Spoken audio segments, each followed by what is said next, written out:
Bien, pues en esta horita que tenemos adelante quería hablaros sobre todo de qué es lo que ocurre, ¿no?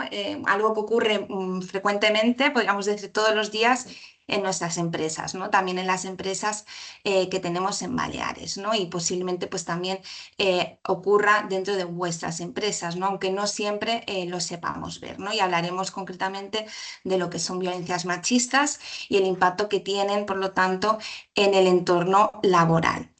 El objetivo es práctico, es decir, no venimos a dar una clase teórica en profundidad sobre cómo funciona el sistema patriarcal, sino que venimos a dar tres cosas muy concretas, ¿no? Vamos a hablar primero de lo que son claves para detectar lo que puede estar pasando sin que lo hayamos percibido, ¿no? Ver qué indicios podemos tener. Segundo, ofrecer también claridad sobre lo que son las obligaciones legales que tenemos como empresas, porque hay muchas que también se incumplen por desconocimiento, ¿no? Y tercero, dar herramientas para acompañar, ¿no? A una persona, una trabajadora que pueda estar viviendo una situación de violencia, ¿no? Sin producir más daño dentro de lo que es ese proceso, ¿no? Algo también que creo importante mencionar es que, bueno, hablamos también de un tema que puede ser duro, que puede resultar duro, ¿no?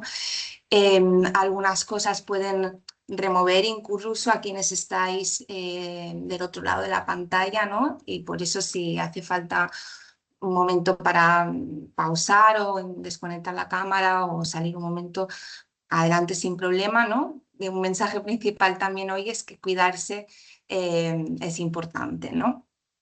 Entonces, bueno, nos hemos propuesto 5 objetivos, ¿vale? Para desarrollar en esta hora. Identificar sobre todo lo que son situaciones de violencia machista que puedan estar ocurriendo dentro de vuestras organizaciones. Saber tener un criterio para actuar cuando aparece una posible sospecha o indicio o revelación. Poder saber, ¿no? Cómo acoger, generar un espacio que sea seguro para esa persona sin presionar, sin juzgar, ¿no? Conocer también, muy importante, qué obligaciones legales tenemos como empresas, porque algunas no son opcionales y a veces se pueden incumplir sin saber. Y por último, bueno, saber cómo informar, ¿no? Y cómo derivar a recursos especializados y que pueden pues dar un acompañamiento aquí en el territorio, ¿no? El papel tiene que ser actuar de puente, ¿no? No resolver esos casos, obviamente, ¿no? Pero sí actuar como puente, ¿no? Es bastante contenido, por lo que obviamente no vamos a profundizar mucho, pero sí que la idea es dar un mapa práctico que se pueda aplicar mañana mismo, ¿sí? Antes de empezar con los contenidos, quería hacer una pequeña pausa y lanzar 5 o 6 afirmaciones y ver vuestras respuestas, ¿no? Vuestras opiniones. La idea es que esto es anónimo y que nadie va a ver lo que responde la otra persona, pero sí que se van a ver los resultados agregados en pantalla, ¿no? La idea es un poco que nos sirva para poder identificar pues, creencias previas que podemos tener y con las que llegamos hoy, ¿no? Y también me servirá para conectar con algunos de los mitos, ¿no? Que intentaremos romper a continuación. Vamos a ver si funciona. Creo que ahora veis, ¿sí? La pregunta, vale. La idea es entrar en menti.com, ¿vale? Introducir este código de aquí. Entonces os tendría que aparecer esta afirmación, ¿vale? La idea, por lo tanto, os doy ahora unos segundos para que vayáis entrando en la herramienta. Es importante, sobre todo, que las respuestas se den con sinceridad, no según lo que creáis, o sea, que deberíamos pensar, sino con lo que realmente sea vuestra percepción y, sobre todo, para saber, pues, desde dónde empezamos, ¿no?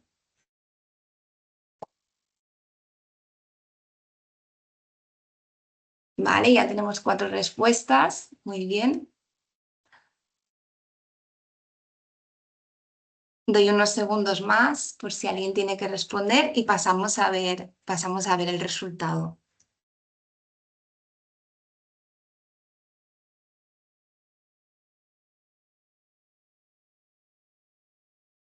Pensar que ahora no se trata de juzgarnos, sino de ver un poco, ¿no? Qué opiniones tenemos, qué creencias podemos tener.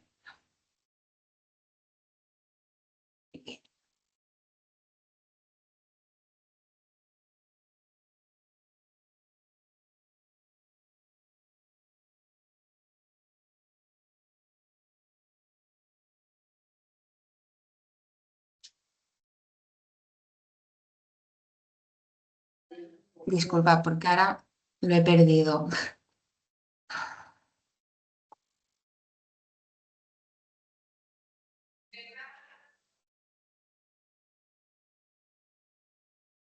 Creo, Melanie, que solo se ha podido responder a la de conozco los derechos laborales de mujeres en situación de violencia de género. Ah, por eso es la única que no estoy Exacto. viendo. Vale, vale, gracias. No te preocupes. Y si quieres te doy los resultados que los tengo aquí. Un 38% dice muy en desacuerdo, un 38% depende y un 25% muy de acuerdo. Vale, perfecto. Bueno, como veo que no funciona mucho esto, no os No te preocupéis. preocupes. No os preocupéis.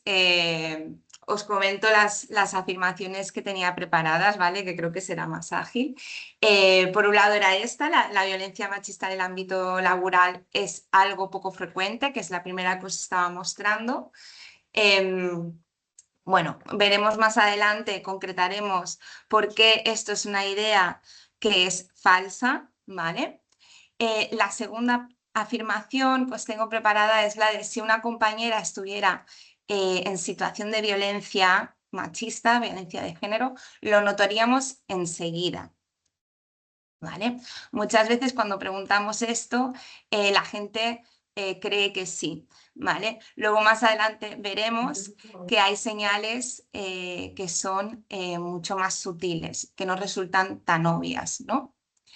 Por otro lado, otra afirmación sería que la violencia machista es un asunto privado en el que la empresa no debe intervenir, ¿no? También hay una creencia, ¿no? De relacionar este tipo de situaciones con el espacio privado, con el ámbito privado, ¿no? Pero veremos también cómo incluso la ley, ¿no? Dice expresamente lo contrario a esta afirmación. Otro era para ver un poco si teníais, ¿no? Si contabais con protocolos o pautas dentro de vuestras empresas para acompañar a trabajadoras que puedan estar sufriendo violencia de género. Sí que es cierto que no resulta una obligación legal, luego también veremos en el bloque 3 este aspecto, ¿no? Pero sí que es una práctica recomendada, ¿no? Y por último, si la trabajadora víctima nos pide ayuda, ¿no? Lo mejor es animarla a denunciar lo antes posible. Eso también suele ser una creencia muy instaurada y puede sonar incluso contraintuitivo, ¿no? Pero sí que es muy importante tener en cuenta, ¿no? Que de hecho el momento posterior a una posible denuncia es uno de los de mayor riesgo y entonces aquí la decisión sí que siempre tiene que ser, ¿no? de la trabajadora, ¿no? Más adelante también Luego lo veremos por miro, qué. porfa. Ah, vale. Luego lo miro que ahora estoy. Vale. Bien, hemos visto, os he comentado ya gracias María, las afirmaciones, ¿no? Junto a la que hemos visto antes del conocimiento sobre los derechos, que también hablaremos. Y si teníais una creencia o os habéis equivocado en alguna de ellas, no os preocupéis, porque justamente para eso estamos hoy aquí, ¿no? De hecho, muchas de estas afirmaciones que venía a compartiros hoy forman parte de algunos de los mitos que están más extendidos y que también algunos de ellos os los he traído aquí, ¿no? Muy bien, pues entramos en este primer bloque. Las violencias machistas también impactan en el trabajo. Como veis, pues ya empieza a desmontar uno de esos mitos, ¿no?, que os había propuesto al principio. Vamos a tratar de entender por qué la violencia machista no es un asunto privado que ocurre puertas adentro, sino que tiene un impacto y de hecho mucho en lo que es el entorno laboral. Y sobre todo también vamos a ver la dimensión que tiene este problema en España y muy especialmente también en nuestro contexto, en nuestro territorio, ¿no?, que es las Baleares. Antes de empezar, sí que quería hacer como esta pequeña distinción, ¿no?, que sobre todo es a nivel legislativo. Veréis que yo sobre todo voy a hablar de violencia machista, ¿vale?, que es un concepto amplio, hace referencia pues a aquellas, ¿no?, de todas las violencias que pueden ir dirigidas hacia las mujeres por el hecho principalmente de ser mujeres, ¿no? Es una razón de género y o está vinculado a esta desigualdad estructural que hay entre mujeres y hombres, ¿no? Se da dentro, por lo tanto, y fuera de la pareja y, bueno, toma muchas formas, ¿no? Violencia física, psicológica, sexual, económica, digital, institucional, vicaria, ¿no?, etcétera. Por otro lado, la violencia de género es un concepto que está recogido legalmente de forma más restringida al ámbito de la pareja o la expareja, ¿no? Es el término que aparece en la ley del 2004 y que veremos también cómo abre esta puerta a ciertos derechos laborales, ¿sí?, que os explicaré un poco en el bloque 3, ¿vale? Yo vengo a hablar sobre todo de cómo impacta además, ¿no?, o sea, cómo puede impactar específicamente también esa violencia que ocurre, digamos, en ese ámbito más privado, cómo impacta también en ese ámbito laboral. Muy bien, pues aquí tenemos un dato que es bastante impactante, ¿no? 1 de cada 3 mujeres en España ha sufrido violencia machista a lo largo de su vida. Y aquí hablamos de violencia dentro del ámbito de la pareja o expareja, porque si nos refiriésemos a la violencia machista en término amplio, tendríamos que hablar ya de la mitad de la población, ¿no?, que es un dato bastante alarmante, ¿no?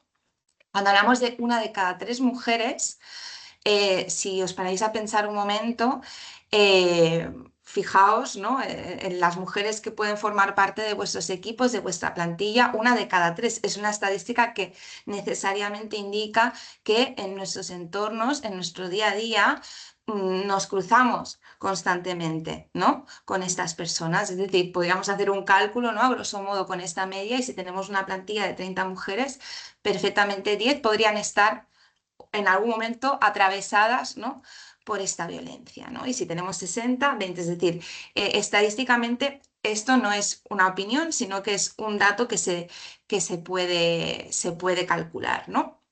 Por lo tanto, sobre todo aquí lo que nos viene a decir es que no estamos hablando de un problema lejano que le pasa a otras, ¿no?, sino que estamos hablando de mujeres con las que trabajamos cada día, ¿no?, que se sientan a nuestro lado en las reuniones, que podríamos ser nosotras, ¿no?, que comen junto a nosotras en el comedor, que firman los albaranes por la mañana, ¿no? La pregunta no es si hay casos dentro de nuestras empresas, ¿no? La pregunta es si los estamos viendo o no. Aquí estaría sobre todo esta cuestión, ¿no? Vamos a datos más concretos, ¿no? Aquí hay resultados de la macroencuesta que publicó la delegación del Gobierno contra la violencia de género en diciembre del año pasado. Son los datos oficiales, perdón, más recientes con los que contamos, ¿sí? Nos están indicando que prácticamente 1/3 parte de las mujeres mayores de 16 años en España ha sufrido violencia, ya sea física, sexual, económica o psicológica, por parte de su pareja o expareja. Estamos hablando en números totales, porque a veces cuando vemos el porcentaje no impacta tanto, ¿no? Pero en números totales hablamos de 6,4 millones de mujeres, es decir, más que la población entera de toda Madrid, ¿sí? De estas, el 36,2% ha sufrido acoso sexual a lo largo de su vida, más de 1 de cada 3. Y aquí ya no estamos hablando solo de lo que es el ámbito de pareja, hablamos también del entorno laboral, de la calle, del transporte público, ¿no? Y este último dato a mí me impresiona mucho. Cuando hay violencia física o sexual de pareja, el 39,2% de los casos dura más de 5 años. Mínimo 5 años conviviendo con la violencia sin poder salir. Mientras tanto, esa mujer se levanta cada día y va a trabajar, intenta a lo mejor incluso no estar sonriendo en las reuniones, entrega sus informes, sus trabajos, atiende a la clientela, etcétera, ¿no? Pero vuelve a su casa y convive, ¿no? con ese miedo y con ese malestar. Desde la Delegación del Gobierno para la Violencia de Género se hizo un estudio también sobre el tiempo que tardaban las mujeres víctimas de violencia de género en verbalizar o denunciar o pedir ayuda, y la media es de 8 años y 8 meses. Que una mujer puede estar dentro de una situación, una relación de violencia de género sin haberlo compartido. Y además aquí esta media aumenta mucho a medida que hablamos de mujeres con mayor edad. Bueno, aquí también tenemos un gran problema en Baleares. Antes de ir aquí también os quería hacer una pequeña pausa porque hablamos de números, y quería traer también una pequeña reconstrucción de un pequeño testimonio anónimo, ¿vale? Para que, bueno, veamos también cómo puede darse dentro del espacio laboral, ¿vale? Os lo leo. Yo trabajaba en una oficina, llevaba 8 años allí, era buena en mi trabajo, lo era, pero al final ya no podía más. Llegaba con 2 horas de sueño, él me había dicho cosas hasta las 3 de la mañana y a las 8 yo tenía reuniones con clientes. Mi jefa me llamó 2 veces a su despacho por bajo rendimiento. Yo le decía que era mi pareja, que estábamos pasando un mal momento. Ella me escuchaba, me daba palmaditas y volvía a hablarme de los objetivos. Lo que me hubiera salvado a mí en aquel momento era que alguien me preguntara qué me pasaba, de verdad, sin prisa, sin pedirme un compromiso, tan solo que me preguntara. ¿Vale? Estos son varios testimonios que bueno, nos dan información, ¿no? de cómo no por mala fe, muchas veces obviamente no es por mala fe, pero sí que por desconocimiento o por falta de herramientas o por no saber cómo preguntar o dirigirse, ¿no? Muchas veces estas situaciones no se abordan y podrían ser momentos clave para poder ofrecer una salida y un acompañamiento, ¿no? a estas situaciones. Aquí os comentaba, en Baleares tenemos las tasas más altas del estado y aquí no hace falta ponernos ninguna medallita porque no es nada bueno. Fijaos, 7.933 denuncias por violencia de género en Baleares en el año 2025. Esto es además un 1,9% más que el año anterior. Son 21,3 denuncias al día de media. Fijaos, solo en Palma, el Servicio Municipal de Atención Integral, que además gestionamos desde IRES, atendió a más de 1.200 mujeres en 2024. El servicio de 24 horas del IBEDONA recibió más de 2.000 llamadas solo desde Palma. También el Servicio de Atención Psicológica en 2025 ha atendido a más de 800 mujeres. Baleares lidera la tasa estatal, ¿vale? Son 118,7 víctimas por cada 10.000 mujeres. La media nacional es 19,2, es decir, estamos 6 veces por encima de la media. No estamos hablando de un poquito por encima, no hablamos de 6 veces, ¿no? De que Baleares tiene la peor tasa del Estado español. Eso, por lo tanto, en la práctica significa que vuestras empresas también están más expuestas, ¿no?, que esa media nacional, y que estadísticamente es muy probable encontrarse un caso, ¿no?, antes que lo haga alguien en la península, ¿no? Obviamente es un problema muy serio y, bueno, pensamos que también pues, no se puede mirar para otro lado, ¿no? Y las empresas tampoco deberíamos mirar para otro lado, ¿no? Antes os comentaba, ¿no? Había empezado con algunas frases, algunas creencias y mitos, ¿no? Si hacemos un poco de memoria, ¿no?, al principio. Estas, algunas de ellas, como ya os había dicho, eran realmente falsas, ¿no? Voy a ir recuperando, ¿no? Por ejemplo, un mito bastante extendido también es como la creencia de que este tipo de violencia afecta más a un determinado tipo de perfiles, ¿no? Y que hay a lo mejor otros perfiles que están también como libres, ¿no?, de sufrir esa violencia. Eso es completamente falso.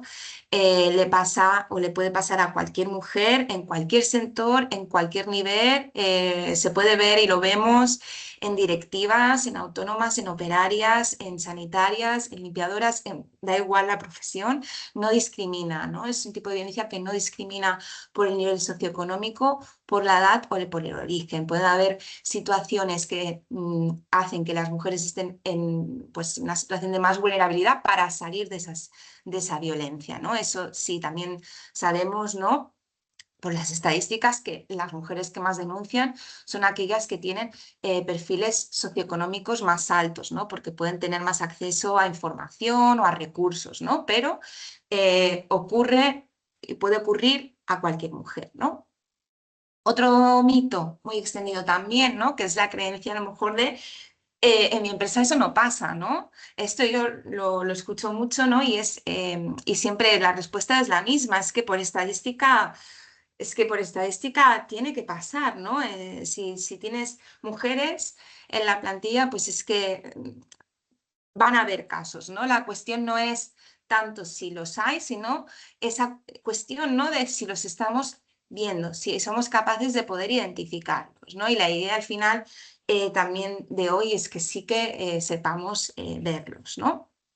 Otro mito muy, muy extendido es que si pasara algo, la víctima, cómo no, pues lo diría. No. Y veremos por qué, ¿no? Un poco después también veremos por qué cuesta tanto hablar y compartirlo, ¿no? Hay miedo, hay vergüenza, hay muchas veces dependencia económica, emocional, hay muchas veces normalización de esas situaciones y muchas razones que no son por culpa de ellas, sino que son mecanismos de supervivencia al final. Y otro mito, que ya hemos ido avanzando también, que es un tema privado. Y aquí me detengo. Este mito cuesta bastante romperlo, sobre todo en el ámbito empresarial también, ¿no? Porque hemos separado mucho esta esfera, ¿no?, de, bueno, lo doméstico, lo privado, ¿no?, lo público, ¿no? Como que tenemos esta división mental y además de no ser cierto desde el punto de vista humano, tampoco lo es desde un punto de vista legal, ¿no? Porque además tiene un impacto laboral directo, puede darse en absentismo, en bajas, lo veremos, ¿no? Pérdida de rendimiento, pueden haber riesgos psicosociales. La ley obliga a que actúe la empresa, ¿sí? Luego veremos cómo, ¿no? Cómo se puede actuar y qué cosas además también podemos facilitar, ¿no? Por voluntariedad. ¿Cómo se puede manifestar en el trabajo? Pensar que el centro de trabajo muchas veces es el único espacio donde la víctima puede salir de la órbita del agresor, ¿vale? Por un tiempo, por unas horas al día. Esto que vemos no es teoría, son situaciones reales que se viven en las empresas baleares cada semana. Pueden darse llamadas, mensajes de texto durante la jornada de forma constante, ¿no? 20, 30 llamadas al día para intentar controlar dónde está ella, con quién está, qué es lo que está haciendo. Si tarda en contestar, seguramente habrá también represalias posteriormente, ¿no? Pueden darse apariciones, ¿sí?, del agresor en el propio centro de trabajo, esperando fuera. A lo mejor a veces se presenta como bueno, una pareja preocupada que viene a recoger a la mujer. Y a veces puede ser que esté vigilando desde la acera de enfrente, ¿no? Y que veamos que esa persona está ahí durante horas. Bueno, pueden darse varias situaciones, ¿no?, donde el agresor esté presente en el centro. Puede haber el control externo, ¿no?, del horario, de la vestimenta, de su sueldo, de hacia dónde va, de dónde viene, ¿no? Puede ser que el agresor le esté reteniendo la nómina, que exija justificar gastos, no son formas de control coercitivo, y dentro de la pareja se considera también que es violencia económica y psicológica, ¿no? Y esto puede trasladarse en el entorno laboral cuando el agresor está intentando controlar aspectos que tienen que ver con el trabajo en relación a la víctima, ¿no? Y entonces se pueden identificar señales indirectas, ¿no?, como esa falta de autonomía económica, esas restricciones. Pueden aparecer también, ¿no?, el absentismo, los retrasos, las bajas frecuentes, las caídas de rendimiento, ¿no? Son síntomas que, sobre todo desde recursos humanos, ¿no?, se etiquetan a veces como falta de implicación, ¿no?, porque no se conoce como ese contexto, y en realidad pueden ser síntomas de cosas muy diferentes, ¿no? También el aislamiento del equipo, dejar de acompañar, ¿no?, de tener esa presencia en comidas, ¿no?, en espacios, bueno, que pueden ser más informales, ¿no? En actividades, pues eso, que estén fuera de ese horario laboral, ¿no? Cuando era una persona que, pues, seguramente pues, se solía apuntar, ¿no?, y que ahora a lo mejor empieza a poner excusas, ¿no? Y bueno, y por supuesto no hay que olvidarse que también está presente el acoso sexual o por razón de género dentro de las propias empresas, ¿no? Aparte de toda esta violencia machista y violencia de género que siempre puede irse fuera, ¿no?, también se puede generar desde dentro, y es, obviamente, aquí hay una obligación muy clara, ¿no?, y es un espacio donde la empresa puede actuar, ¿no? El mensaje clave es que el centro de trabajo es muchas veces ese espacio, ¿vale?, donde la víctima puede salir por un momento de esa órbita, sí, de control del agresor. Y por eso también aquí hay una interpelación, sí, y se puede tener un papel clave, ¿no?, aunque no se haya pedido tener ese papel, ¿no?, pero nos viene un poco de rebote, ¿no? Es un poco la realidad que tenemos, ¿no? Muy bien, y con esto quería pasar al siguiente bloque, que es un poquito más práctico, ¿no?, que es cómo detectar y cómo ver primeras claves de actuación. Y aquí hablamos específicamente para bueno, responsables, ¿no?, de áreas de personas, de referentes de igualdad de las empresas, de los propios mandos intermedios, ¿no?, para quienes tienen contacto directo con la plantilla, ¿no?, aunque son útiles, yo creo que para todas las personas, ¿no? 3 preguntas que vamos a intentar responder es: ¿cómo detectar lo que no es tan obvio? ¿Qué hacer y qué no hacer cuando aparece una situación? ¿Y por qué cuesta tanto que una víctima pueda hablar, ¿no?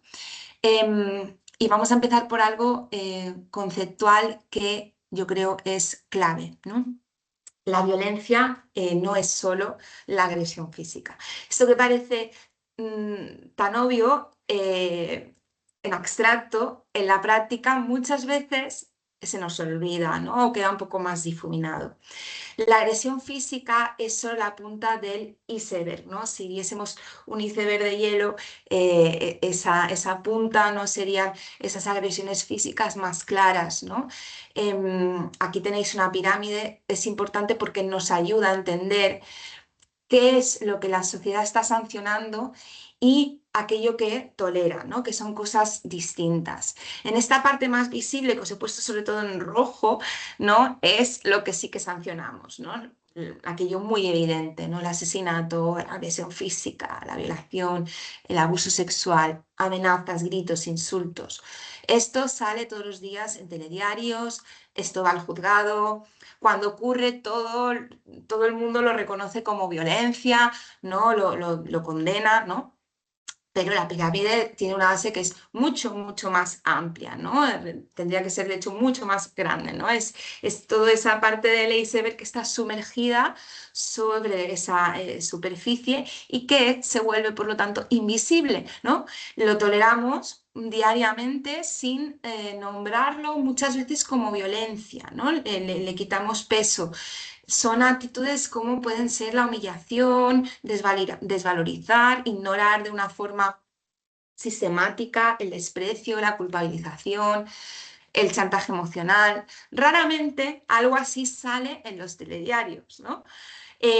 Además, debajo de todo eso hay otra capa más invisible aún, que está incluso mucho más normalizada, ¿no? Que es el humor sexista, la publicidad machista, el control por amor, la anulación, utilizar un lenguaje sexista, los micromachismos. Esto se ve continuamente en reuniones, incluso muchas veces nos reímos, ¿no? Esto está presente en las cenas familiares, en las series de televisión, lo vemos, ¿no? La víctima en su casa lo ve cada día durante años, ¿no? Y muchísimo antes de que aparezcan las primeras agresiones físicas, por lo general, ¿no? Aquí la idea tiene que ser, que quiero transmitir, tiene que ser muy clara, ¿no? Y es que la violencia visible necesita, ¿no?, de toda esa violencia invisible normalizada para subsistir. Y otra idea muy importante es que aunque estas formas de violencia más visibles o más explícitas obviamente son muy, muy graves, el resto de violencias son graves. No son tan graves, pero son graves de por sí y de por sí tienen también consecuencias en las personas que la viven, ¿no? ¿Y por qué cuento esto? Porque cuando llega la agresión física, el daño psicológico también lleva años produciéndose. Muchas veces se ve antes en el trabajo o se puede ver en estos espacios antes que en otros sitios, ¿no? Es donde esa mujer pasa muchísimas horas con más distancia del agresor, con compañeros y compañeras que pueden percibir también esos cambios y donde puede tener quizá un espacio para que algo se escape, ¿no? Vamos a ver también si hay cualquier duda, en cualquier momento me podéis parar. Vamos a ver ahora algunas señales que podemos identificar y que sería lo que tendríamos que aprender a mirar, ¿no? Hay 4 categorías principalmente y os recomiendo también, si queréis, hacerle una captura a esta dispositiva para poder guardarla, porque creo que puede ser útil, ¿no? Algunas señales pueden ser, por un lado, las ausencias, ¿no? O los cambios en el rendimiento. Pueden darse, pues esos retrasos, ausencias, salidas inesperadas sin avisar, caídas de esa productividad, del rendimiento, cuando era una persona que pues funcionaba bien, ¿no? Pueden darse errores que no eran habituales, ¿no? Cuando una persona competente empieza a fallar de una manera sistemática, sobre todo, es probable que haya algo detrás, ¿no? Y que no sea desmotivación gratuita, sino que pueda ser un signo de agotamiento, ¿no? El estado emocional, puede haber nerviosismo, puede haber ansiedad, puede haber miedo, hipervigilancia, estar muy pendiente de estar mirando el móvil, ¿no?, constantemente, o incluso notar que se pone tensa cuando suena o que hay un cambio brusco de humor. Pueden haber lesiones con justificaciones forzadas, ¿no? Me caí o me di un golpe con la puerta, o ropa que puede estar tapando lesiones y que es rara utilizar en verano, por ejemplo, ¿no? Podemos ver, por ejemplo, también el control de las interrupciones, ¿no?, del agresor a través de esas llamadas o mensajes constantes durante la jornada laboral, ¿no? Tiene que responder al instante, ¿no? No puede dejar el móvil, sino que no muestra esta necesidad, ¿no?, de tener que responder, una tensión muy visible cuando la llaman o suena un mensaje, ¿no? Y la presencia, como comentábamos antes, ¿no?, del agresor en el centro o esperándola a los alrededores. Y cambios de comportamiento también en referencia al resto de compañeros y compañeras del equipo, ¿no? Puede aislarse, no estar tan sociable con el resto de personas, dejar de participar, ¿no?, en esos espacios fuera del horario laboral, como pueden ser comidas. Puede haber también cambios de turno o de teléfono que no sepa justificar o que no tengan como una motivación muy clara. De repente, ¿no?, pedir horarios pues, que sean más tempranos o más tardes, ¿no?, para mirar de evitar coincidencias, ¿no? Una señal aislada pueden no confirmar nada, obviamente, ¿no? Pero sí que cuando empezamos a percibir varias, ¿no? Bueno, cualquiera puede tener un mal día, una mala semana o incluso un mal mes, ¿no? Pero sí que cuando vemos, ¿no?, como que hay una acumulación y que esto además se mantiene en el tiempo, igual sí merece, ¿no?, que pongamos un poco de atención a eso, ¿no? Y sobre todo, muy importante, no es el papel diagnosticar, no es ese papel. El papel es observar y poder crear las condiciones para que si hay algo, ella pueda hablar, ¿no? No hace falta confirmar nada antes de actuar, sino que basta con generar el espacio, ¿no?, para que pueda haber una puerta de poder verbalizar esa situación y pedir ayuda, ¿no? Y muchas veces nos preguntamos, ¿por qué no lo cuenta? ¿Por qué no sale? No lo deja y ya está, ¿no? Bueno, aquí podríamos hablar, ¿no?, de muchas cosas a nivel teórica, como es el ciclo de la violencia, como es la escalada, ¿no? Os quiero resumir un poco esta información en 3 factores principales, ¿no?, en tres dimensiones, porque antes de ver cómo podemos acompañar es necesario entender esto, ¿sí? Porque puede ser un enfoque que tengamos equivocado a la hora de dirigirnos, ¿no? Y si no entendemos esto también podemos hacer más daño desde la mejor intención que podamos tener, ¿no? Vamos a ver un poco qué son estos bloques, ¿no? Básicamente, ¿no?, lo que son factores materiales, factores emocionales y factores sociales, ¿sí?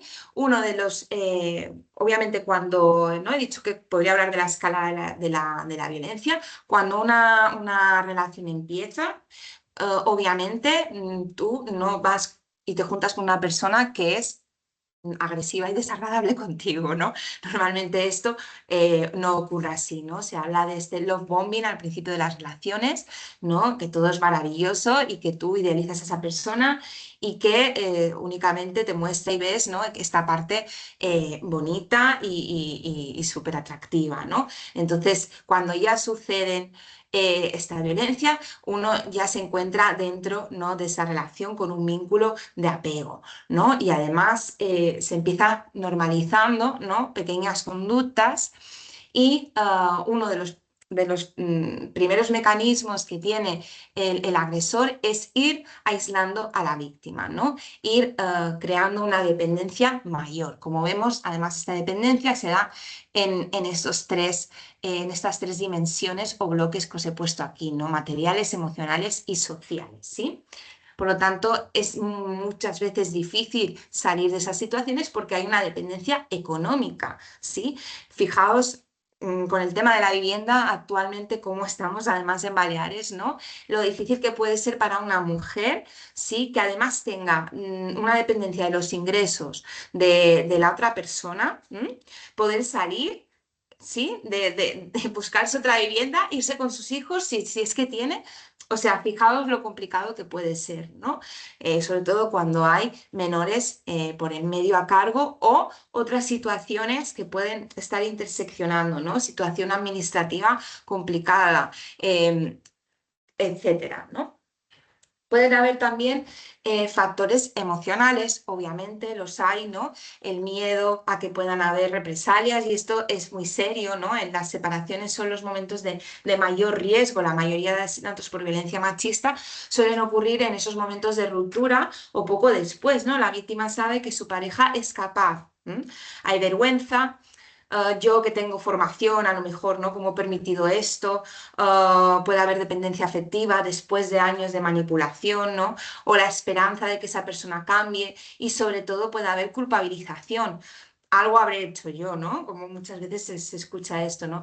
Y muchos años después de estar escuchando ese mensaje, ¿no? De tú tienes la culpa, muchas veces se interioriza y las mujeres se acaban creyendo que realmente se merecen y son el problema en la relación, ¿no?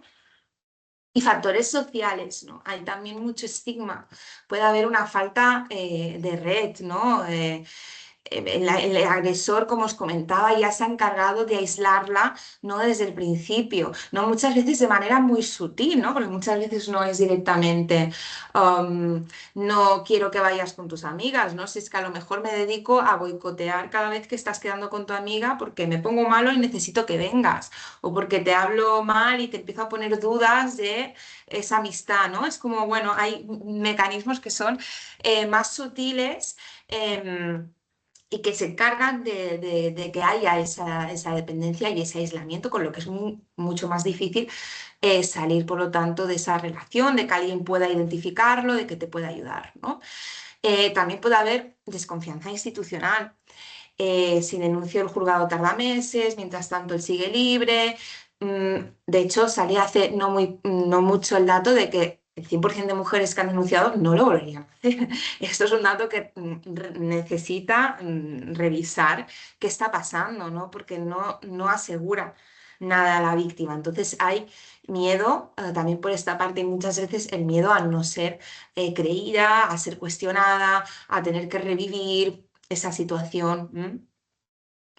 Por lo tanto, que vuelva con el agresor, que retire la denuncia, que lo justifique, no son fallos de ella, no son fallos de la mujer que está en esa situación, son estrategias de pura supervivencia, ¿no?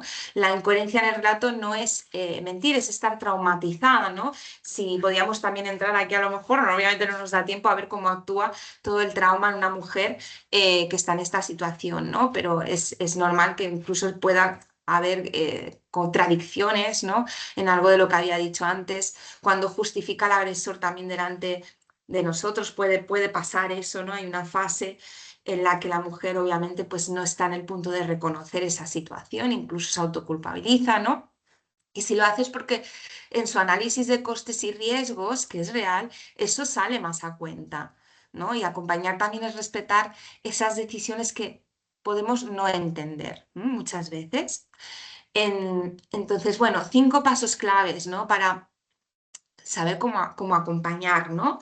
Imaginad pues un momento en el que os encontráis una trabajadora por el pasillo, os está pidiendo una reunión sin decir el tema o os manda un correo, incluso yo que sé, al área de recursos humanos pidiendo hablar o os dice que está viviendo violencia, ¿no? Directamente. Pues lo que hagamos en esos primeros minutos es bastante decisivo también, ¿no? De cómo podamos reaccionar muchas veces, pues va a depender que pueda volver a hablar o que se cierre para siempre, ¿no?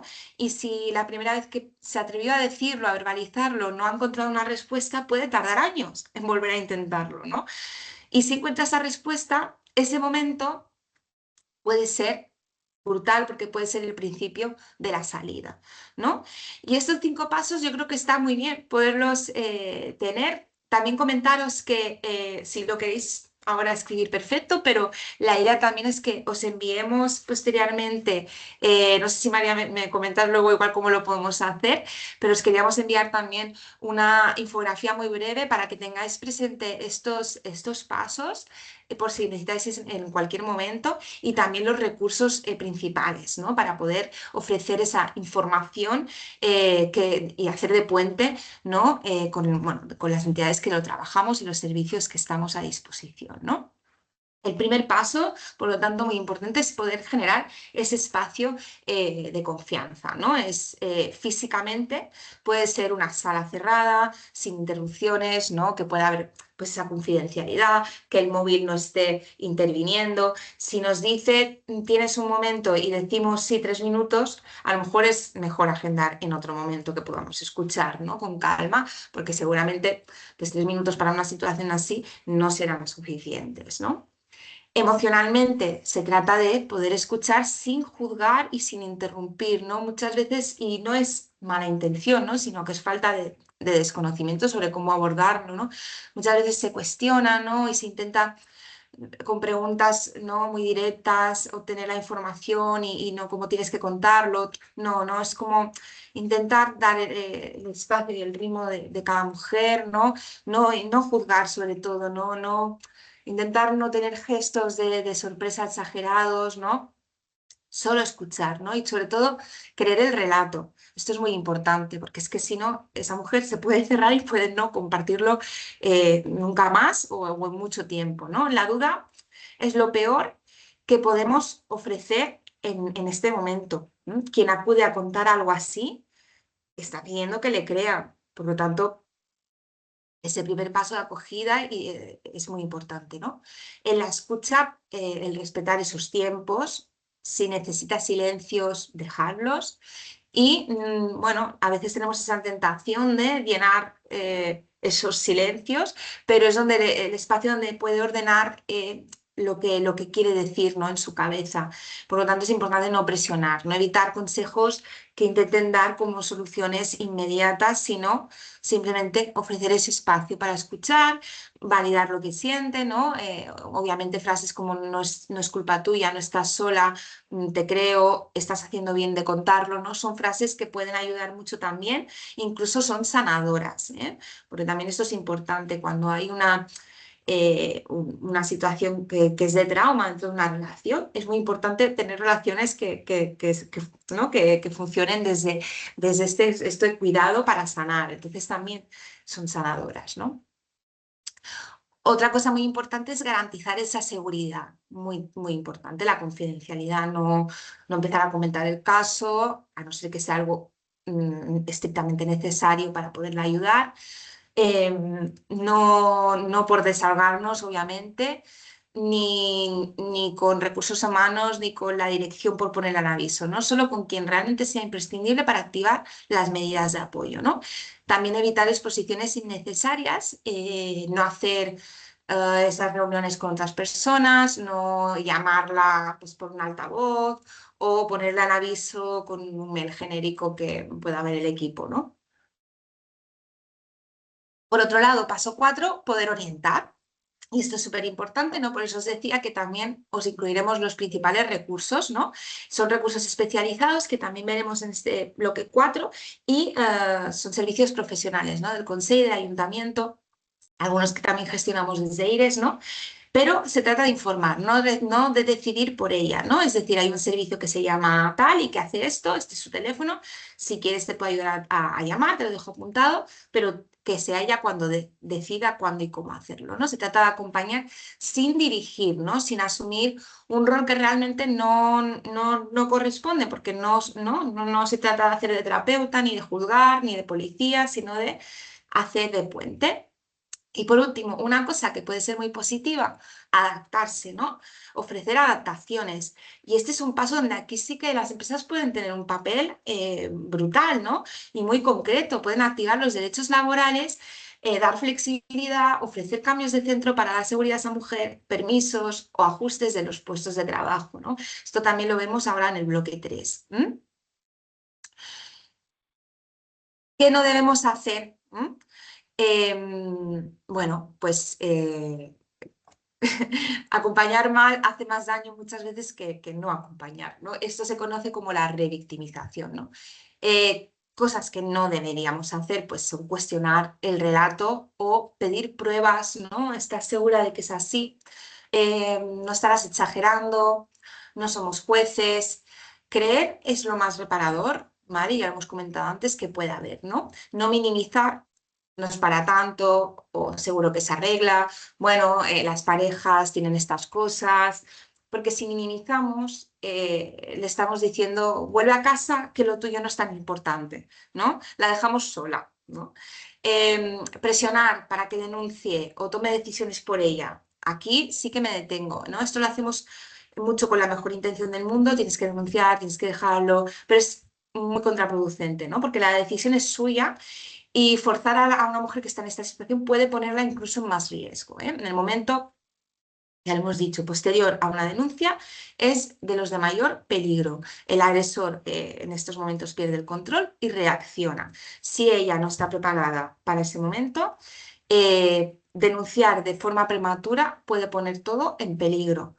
Se vio, por ejemplo, muy claro cuando estábamos en confinamiento en el 2020, durante los meses de confinamiento, el número de denuncias había bajado muchísimo porque el agresor tenía el control de la víctima, ¿no? Era difícil que transgrediera, ¿no?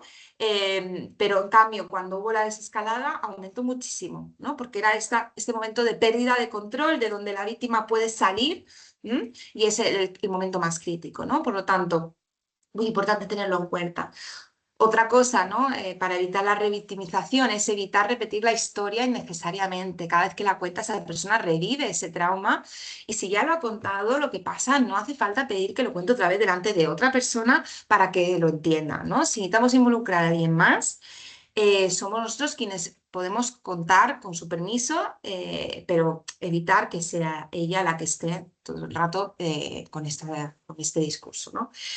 Comentar también el canal, ¿no? el caso con compañeros o por canales que no son seguros, ya sea un chat interno, un grupo de WhatsApp del equipo, ni por querer contarlo a compañero de confianza, ¿no? Aquí sí que la confidencialidad es sagrada y si eso se transciende, pues se puede perder la confianza, ¿no? Dentro de la empresa. Tampoco contactar con el agresor o con el entorno, nunca. Bajo ningún concepto que parezca que podamos hablar con él o llamar a la familia para que medie, eso es una violación de la confidencialidad y también puede poner a la víctima en un peligro grave. Y por último, en lo que ya hemos dicho, no asumir el rol de terapeuta, de juez o de policía. El rol es acoger y derivar, no hacer ni de terapia, ni de investigar, ni de intervenir directamente, ¿no? Y muy importante, sancionar las ausencias o el bajo rendimiento sin conocer el contexto también puede ser una forma de revictimizar a esa mujer, ¿no? Antes de aplicar a lo mejor pues una sanción, preguntemos, ¿no? Preguntemos bien, preguntemos en privado y formemos a los mandos para que sepan preguntar, ¿no? Y aquí sí que me voy a concretar mucho cuál es el papel o cuál debería ser el papel de la empresa, ¿no? ¿Cuál puede ser? ¿Dónde están los límites? ¿Qué obligaciones tenéis y qué medidas concretas se pueden activar? Y esto es importante porque a veces el deseo de ayudar nos lleva a invadir, otras veces el miedo a hacer mal algo nos lleva también a no hacer nada y vamos a intentar ver el equilibrio, ¿no? Hay un marco legal, ¿no? Que nos exige ciertas cosas, ¿no? Y empiezo por aquí porque muchas veces no hay la conciencia del alcance de estas obligaciones, ¿no? Y porque sinceramente esta parte también es la que suele sorprender más cuando se cuenta, ¿no? Hay 3 normas estatales que afectan sobre todo a las empresas, ¿no? Independientemente también del tamaño. La de ley 2004 de protección integral contra la violencia de género, en su artículo 21, obliga a respetar los derechos laborales de las trabajadoras víctimas, sí que veremos cuáles son en la siguiente diapositiva. Pero hay una obligación, tienen unos derechos reconocidos por ley y esto es importante conocerlo, ¿no? Luego está la ley del 2007 de igualdad efectiva de mujeres, que aquí bueno, nos obliga a hacer un tipo de medidas, ¿no? Para conseguir esta igualdad dentro de la empresa, ¿no? Son estos planes de igualdad, son estos protocolos, ¿sí? Para los protocolos sí que no hace falta, ¿no? Tener más de 50 personas, sino que es obligatorio para todo el mundo. Y aunque no es obligatorio, es muy recomendable también incluir esos protocolos de violencia de género. No son obligatorios, no lo marca esta ley, pero sí que son muy recomendables, ¿no? Porque nos ayudan a saber cómo actuar, ¿sí? No dejar huecos ni margen a la subjetividad de cada uno, ¿no? Por último, la ley del 22, la de Garantía Integral de la Libertad Sexual, Esta, bueno, a veces sorprende bastante, ¿no? Porque es más reciente y introdujo en octubre de 2022 la obligación de formar, ¿no?, a las plantillas también en violencias sexuales, ¿no?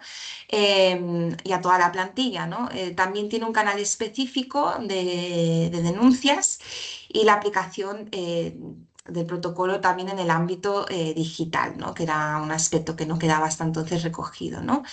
Y aquí, bueno, un punto clave, ¿no? Que estas obligaciones se aplican a todas las empresas, ¿no? No hay este umbral mínimo.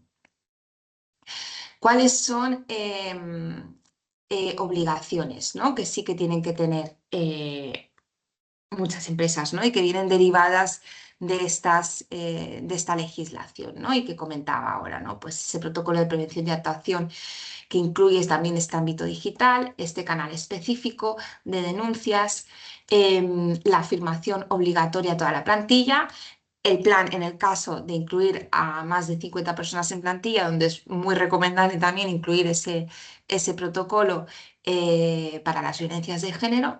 Y, por último, conocer muy bien el respeto a estos derechos laborales de las trabajadoras víctimas, ¿no? Y aquí sí que es importante porque lo que es obligación indica que si no se cumple, puede haber una infracción que sea grave o muy grave, ¿no? Y hay sanciones económicas que pueden llegar, pues, a cientos de miles de euros, ¿no? Pérdidas de subvenciones, responsabilidad civil, incluso en casos graves, ¿no?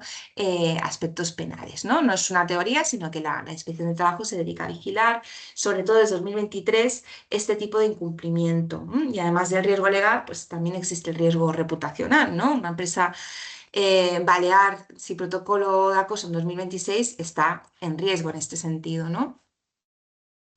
¿Y cuáles son, ¿no?, que me interesa sobre todo aterrizar aquí, esos derechos de la trabajadora víctima, ¿no?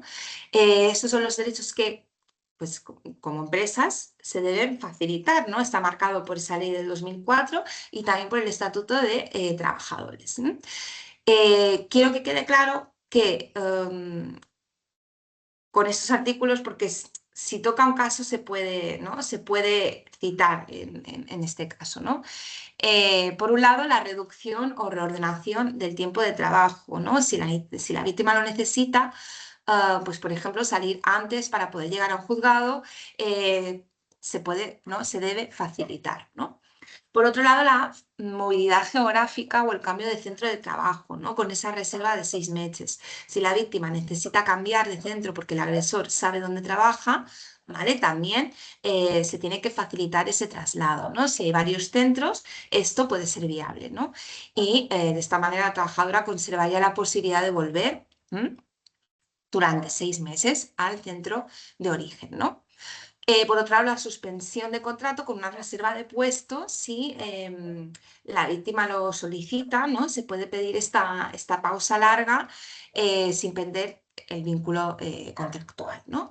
Y por último, la extinción del contrato a decisión de la trabajadora con derecho a paro. A diferencia de cualquier otra baja voluntaria, aquí ella sí que cobra el desempleo, ¿no? Un punto que se olvida mucho, que es importantísimo, que son las ausencias y faltas de puntualidad por la situación de violencia también se pueden considerar justificadas, ¿vale? No se pueden sancionar. Aunque parezcan injustificadas, aunque ella no comparta ese motivo, si después se acredita que era una situación de violencia, esas ausencias estaban justificadas, ¿vale? Y aquí también hay una bonificación que muchas empresas desconocen y que conviene contar, que es una bonificación del 100% en la cuota empresarial de la Seguridad Social si se firma un contrato de interinidad para sustituir a la víctima si durante ese periodo de suspensión o de cambio de centro, ¿vale? El 100%. Por lo tanto, acompañar también a la víctima no tiene por qué costar dinero, ¿no? Sino que va a ser la Seguridad Social quien pueda asumir esa cuota de sustitución, ¿vale? Medidas concretas que puede facilitar la empresa, por lo tanto, ¿vale? Que se pueden poner sobre la mesa desde el día 1 que pueda haber esa revelación, sin esperar a tener el protocolo perfecto de actuación, ¿no? Y muchas de estas, como comentamos, no tienen por qué costar dinero, ¿no? Pueden ser adaptar esa jornada, el turno, el lugar de trabajo, ofrecer teletrabajo si es posible en el puesto. Trabajar de forma remota desde otro municipio puede ser, pues, una forma de protección si hay un riesgo. El cambio de contacto, pues una nueva extensión telefónica, porque también puede estar fichado el número por el agresor. El correo, el filtro de llamadas. Si el agresor está llamando al centro, pues cortar ese canal, ¿no? Si tiene un mail corporativo y también se comunica por ahí, pues cambiarlo, ¿no? Es facilitar al final. Permisos también, ¿no? Para gestiones de juzgado, de servicios sociales, de atención psicológica, jurídica. La trabajadora no debería tener que estar cogiendo vacaciones para poder ir al juzgado a poner una orden de alejamiento, ¿no? El acompañamiento interno, ¿no? Personas de referencia de igualdad dentro de la empresa o de recursos humanos pueden ser también, ¿no? Personas a quien acudir, contar pues, con personas que estén formadas y disponibles es muy importante, ¿no? En empresas pequeñas puede ser la dirección también directamente, ¿no? Pero tiene que haber alguien que sepa, ¿no? Cómo hacer este acompañamiento. Confidencialidad estricta. Registro mínimo de la información, ¿vale? Lo que es imprescindible y en un espacio seguro donde no se toque, ¿no? Tiene que haber acceso restringido a esa información, ¿vale? No archivarlo en carpetas compartidas, no hablar del caso. Activación de los protocolos que ya tenemos. Si tenemos plan y protocolo frente al acoso, y se pueden usar en este caso, usamos. Como os digo, es muy recomendable porque en estos protocolos no se incluye cómo actuar en situaciones de violencia de género, cómo actuar si se presenta un agresor, todo esto, si tenemos un protocolo, es mucho más fácil que estemos preparados y preparadas para saber cómo actuar. Si no existen, es un buen motivo para poder empezar a trabajarlos. Y en ese sentido también podemos dar acompañamiento desde la entidad. Y muy importante, qué recursos y qué circuitos de atención tenemos a nuestra disposición.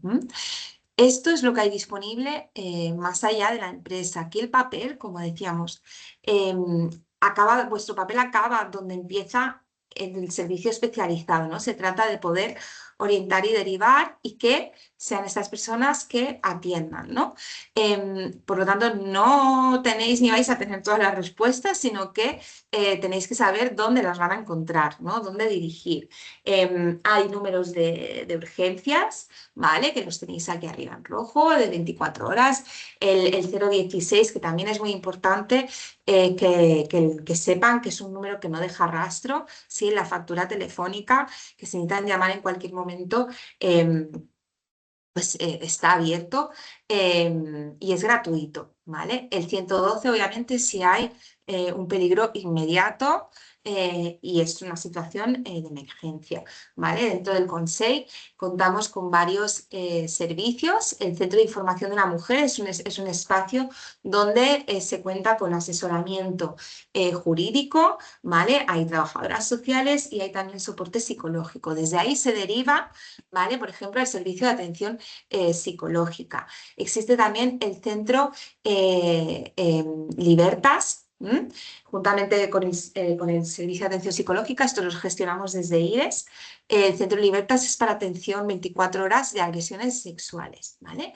El servicio también de Inedona, que también hacen desplazamientos, es importante tenerlo en cuenta, 24 horas. Y a nivel municipal, tenemos el servicio de atención integral a violencias machistas, que también gestionamos desde IRES y que es una atención integral. También contáis con asesoramiento jurídico, psicológico, sí, y de acompañamiento social.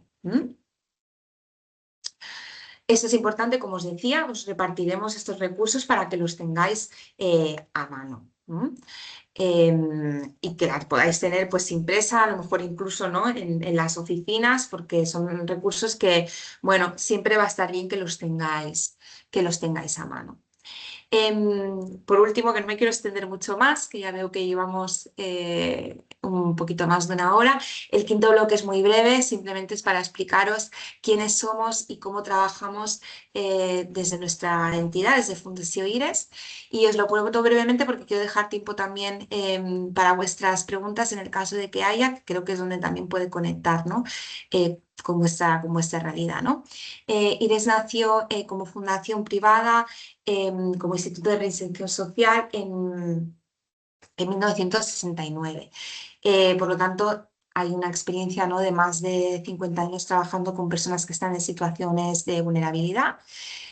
Hoy somos fundación privada y trabajamos principalmente en 4 ámbitos, que son la inclusión social, las violencias machistas, ¿no? Como habéis visto, gestionamos varios servicios, como es el servicio de atención municipal integral a la violencia de género, el servicio de atención psicológica y el Centre Libertas. También acompañamos infancia y familias en situación de vulnerabilidad y justicia, ¿vale? Hacemos asesoramiento en juzgados. Estamos presentes tanto en Cataluña como en el territorio balear, ¿no? También tenemos programas propios, aparte de los servicios que gestionamos. Y bueno, importante también recalcar, ¿no?, que atendemos a centenares de mujeres, ¿no?, desde estos servicios, miles cada año, ¿no? Por último, ¿cómo podemos trabajar con vuestras empresas? Pues bueno, nosotros ofrecemos sobre todo 4 líneas, ¿no?, que son la formación a la plantilla, a los equipos de recursos humanos, a los mandos intermedios y las personas que son referentes de igualdad, ¿no? Como esta sesión, pero adaptada, ¿no?, a la realidad concreta de vuestra organización, ¿no? Esa sensibilización también con el cumplimiento obligatorio, ¿no?, del artículo 12 de la ley 22, de integridad sexual, y también asesoramiento, ¿no?, para esos circuitos de derivación, ¿no? Así como bueno, el apoyo en posibles atenciones, ¿no?, de casos concretos, y otra manera también de colaborar es mediante la responsabilidad social corporativa, ¿no? En ese sentido colaboramos también, ¿no?, con hoteles, ¿no?, por ejemplo, para generar impacto social en el territorio, ¿no?, y que se revierte también en bueno, los servicios que después podemos ofrecer, ¿no?, a esas familias que están en situaciones de vulnerabilidad. Muy bien, y bueno, ya hemos llegado al final, ¿no? Hemos visto un poco la dimensión del problema, cómo podemos detectar, cómo podemos hacer ese primer acompañamiento, ¿no? Qué obligaciones legales tenemos, qué medidas también se pueden activar y los recursos con los que también contamos, ¿no? Antes de cerrar, sí que quería como hacer dos pequeñas peticiones que creo que pueden también como marcar un poquito la diferencia, ¿no? Para empezar a pensar cómo transformar también esta visión dentro de las empresas, ¿no? Os voy a hacer 5 preguntas para que las penséis, no hace falta contestarlas. Si queréis podéis hacerlo mentalmente o incluso os invito a hacerlo en papel para que lo tengáis. Podéis contestar sí, no o no lo sé, ¿no? No hay respuesta correcta, obviamente, sino que sí que es importante ser honestas, ¿no?, con nosotras mismas, y el objetivo es saber por dónde empezar, ¿no? No aprobar un texto, ¿no? Os las comento, ¿no? Primera pregunta: ¿tiene mi empresa un protocolo escrito de prevención y actuación para estas situaciones? ¿Mm? Otra pregunta: ¿hemos formado a toda la plantilla en ese conocimiento de las violencias machistas y de violencias sexuales en este último año? ¿Tenemos un canal de denuncias específico al que cualquier trabajadora podría acceder de forma segura y confidencial? ¿Sabe nuestra responsable de personas o referente de igualdad a qué teléfono derivar a una trabajadora víctima esta misma mañana? Y por último, ¿existe en nuestra empresa alguien designada como persona de confianza, formada y conocida por la plantilla? Bueno, podéis contar cuántos SIS tenéis sobre estos 5, y si sois 5 de 5, enhorabuena, estáis en el grupo pionero de Baleares en la materia. Serían las menos que tenemos y bueno, lo normal es pues todavía estar en el camino, ¿no? Si tenéis esos 4, pues estaríais ya iniciando, ¿no?, y bien encaminadas, aunque todavía podríamos seguir trabajando, ¿no? Y se trata, bueno, de identificar esos no lo sé, ¿no?, y empezar por ahí. La mayoría de empresas se encuentran en que tendrán 1 o 2 esa es la realidad, ¿no? Y es importante, pues, bueno, reconocerla y para poder ir trabajando sobre ella, ¿no? De hecho, también porque existe este peligro de estar incumpliendo, ¿no? con alguna obligación legal que desconocemos, ¿no? La buena solución es que todo esto tiene solución y que el camino es relativamente corto si se hace bien. Bueno, pues hasta aquí, María, no me enredo mucho más.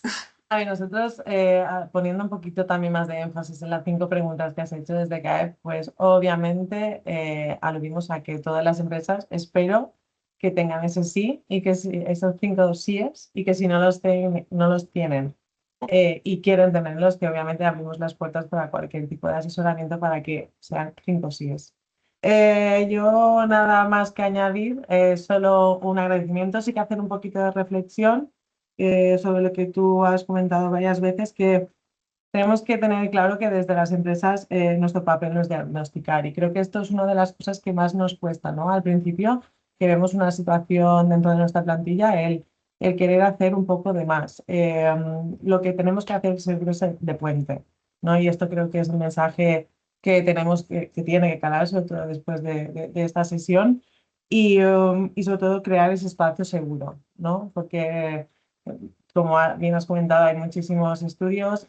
Mi formación, creo que ya todos lo sabéis, es un poco, no sé, no rara, sino es poco común. Soy trabajadora social y soy abogada. He estado en atención a víctimas de violencia de género. Entonces, el tema de crear ese espacio seguro, no os diría que es la parte más importante, porque es un proceso muy largo y complicado, pero sí que es el paso más importante para evitar una escalada, ¿vale? En este caso, y escuchar sobre todo a la víctima con una escucha activa y totalmente empática en ese sentido. Entonces, yo no quiero alargarme más, daros las gracias o sea, de corazón a vosotros, a Fundación, y por todo el trabajazo que hacéis. Y bueno, yo os lo he dicho siempre que cualquier duda que tengáis al respecto, ya sabéis que la Oficina para la Igualdad está abierta para todas las empresas, ya sea mediante teléfono, mediante mail, y si tuviera alguna duda también al respecto, pues ya también os daría la derivación pues a Melanie, ¿vale? Muchísimas gracias y bueno, nos vemos en en las próximas sesiones, ¿de acuerdo? Muchas gracias, María, por la oportunidad. A vosotras. Adiós. Adiós. Muchas gracias. Adiós. Adiós, gracias.